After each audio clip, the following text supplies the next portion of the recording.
Entre des seniors qui veulent transmettre leur savoir et des jeunes qui veulent apprendre par l'expérience, il y a le mentorat. Et quand le mentorat, ça aboutit à fabriquer des robots dans les écoles, ça donne lieu à des aventures humaines très inspirantes.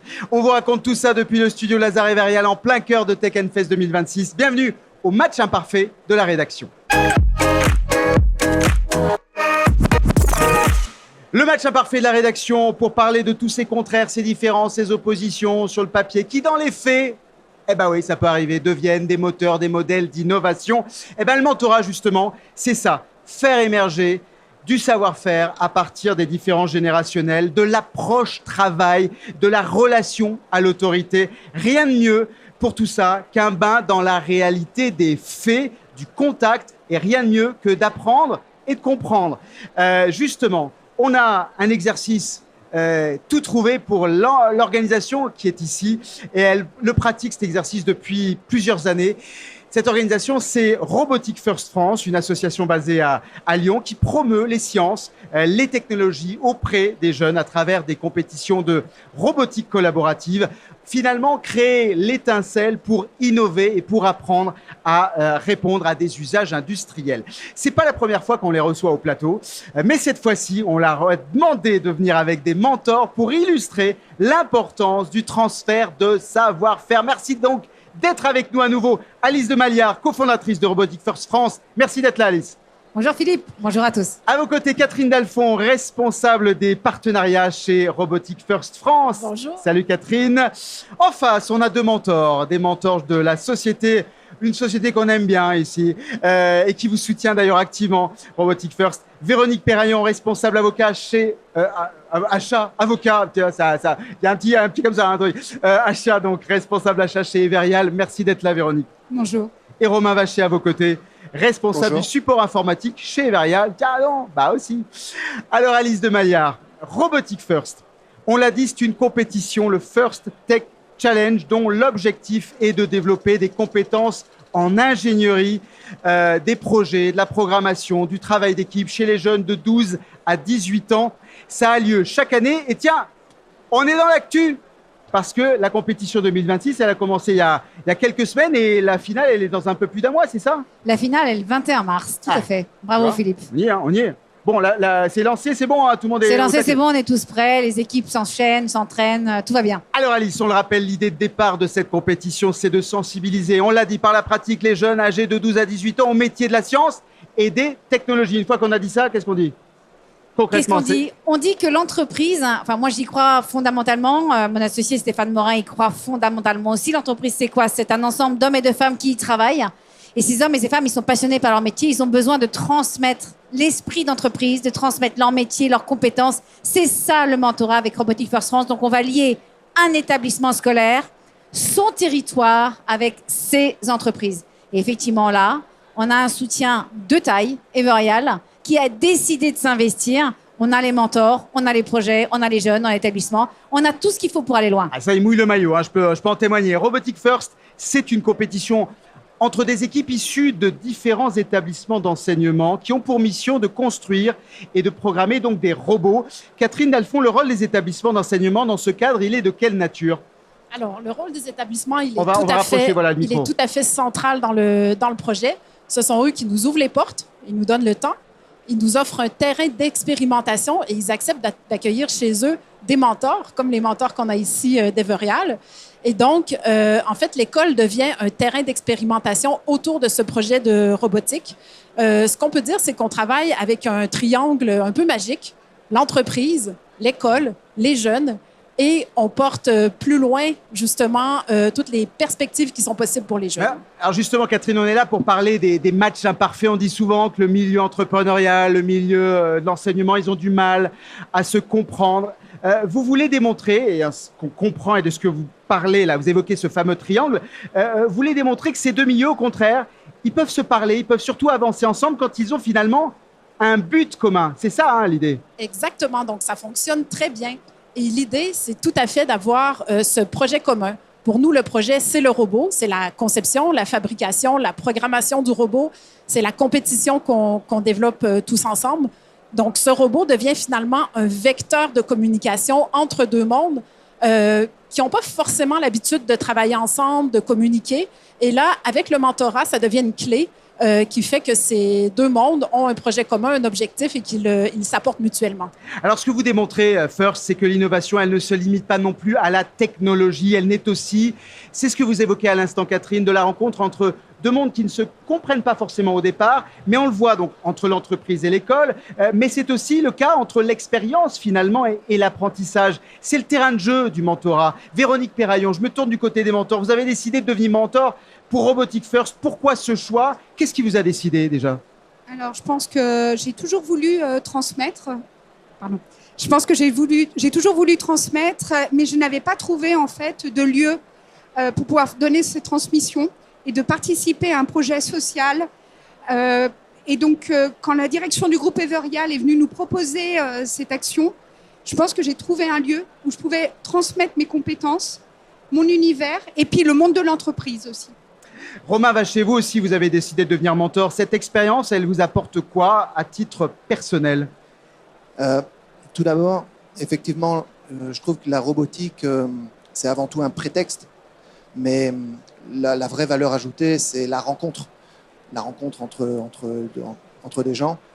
Et effectivement, moi, ce que ça m'apporte en premier, c'est du plaisir, beaucoup de plaisir, simplement. La robotique, ça m'a toujours passionné.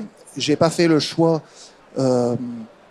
professionnel de m'orienter dans la robotique, mais là, j'ai la chance de participer à un projet qui me permet à la fois de me connecter avec ces connaissances et puis d'aider des jeunes.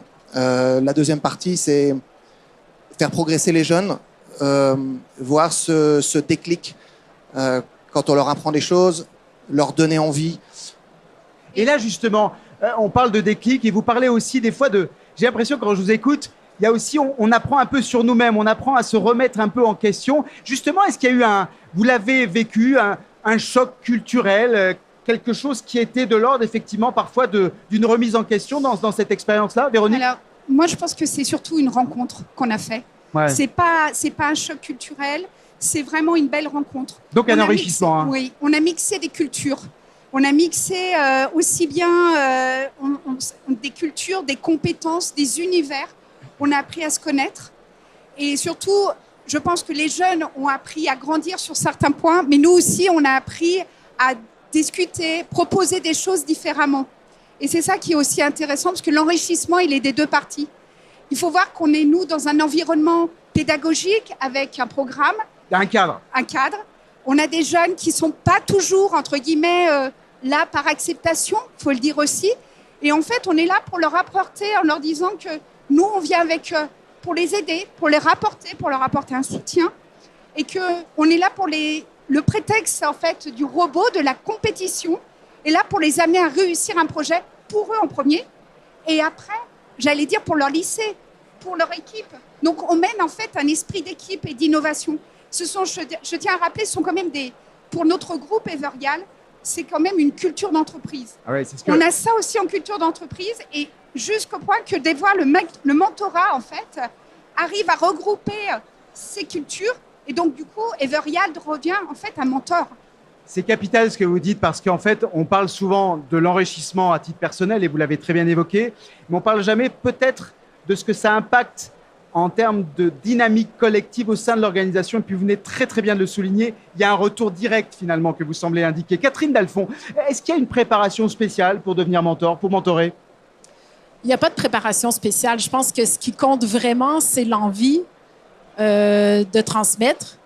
C'est la personnalité, c'est ce qu'on a envie de donner aux jeunes. Et je trouve que Romain et Véronique l'expliquent tout à fait bien quand Romain dit moi, ce que ça m'apporte, c'est le plaisir. Voilà, il faut avoir envie de travailler avec les jeunes, envie de transmettre, accepter aussi de changer de posture parce qu'on n'est pas là pour faire à la place des jeunes, comme on peut avoir tendance à faire. On est vraiment là pour accompagner.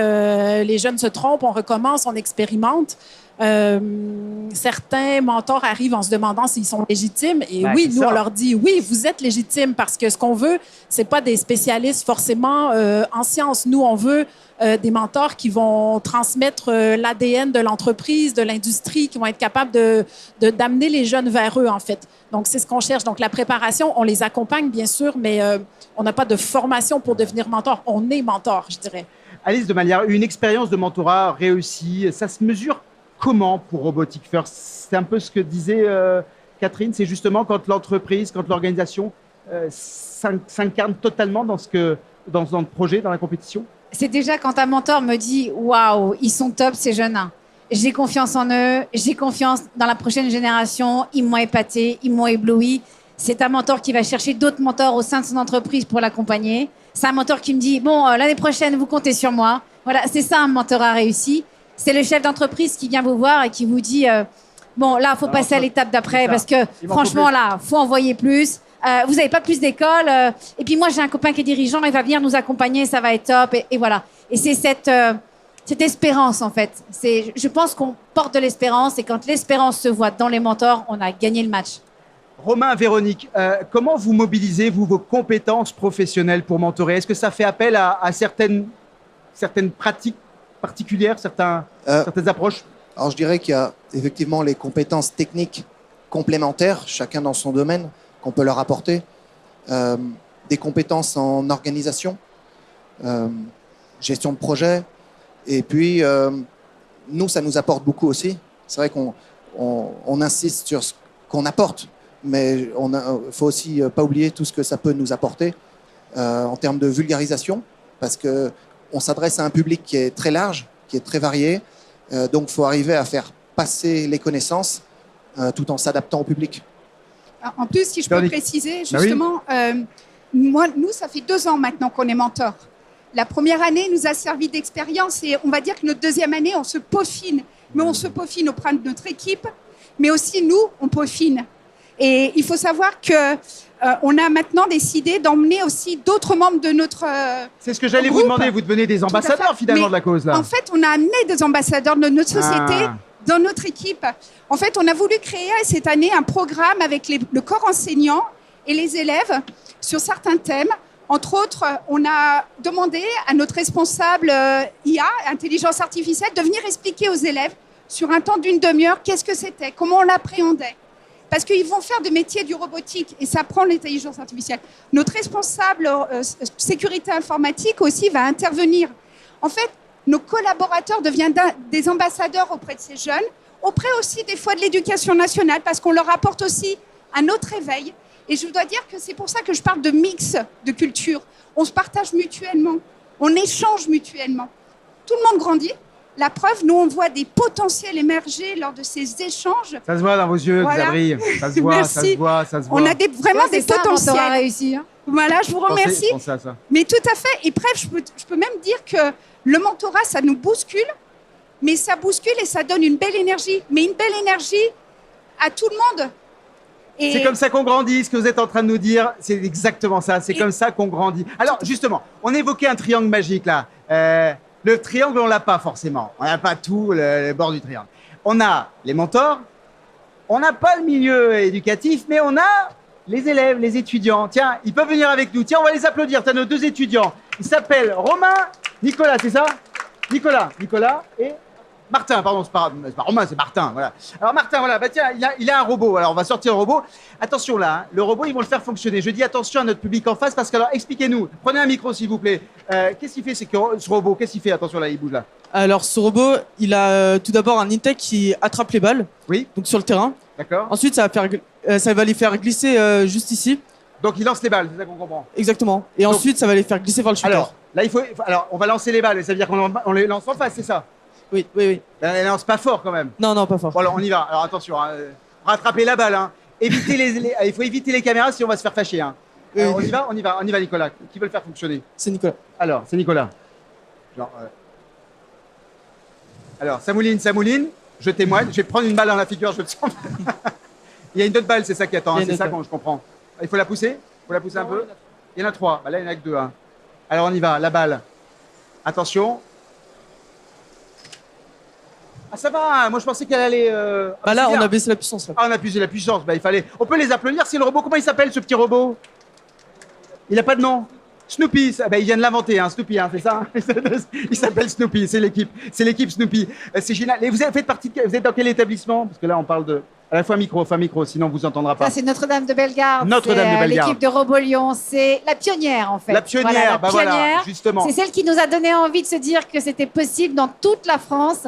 Et 3000 jeunes sont déjà passés par ce programme. Voilà, donc c'est les pionniers, vous pouvez les applaudir parce que franchement, bravo. Et vous participez à la compétition? Ah bah j'espère bien, ils vont gagner peut-être, non? Bah, ça on dit rien, nous on reste là, il faut rester objectif.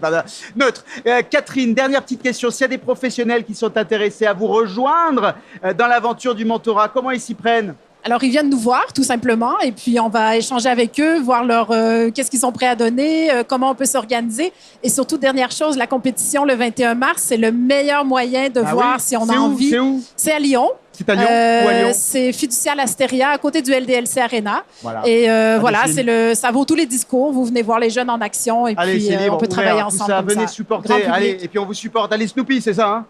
Allez, Snoopy. Allez, c'est ici que se termine le match imparfait de la rédaction. Merci à vous, Alice de Maliard, Catherine Dalphon, Véronique Perraillon, Romain Vacher. Et merci à nos jeunes, hein, Nicolas et Martin. Ouais, c'est ça, hein, c'est ça. Merci. On espère avoir allumé la flamme chez plein de futurs mentors. Allez, engagez-vous, qui disait.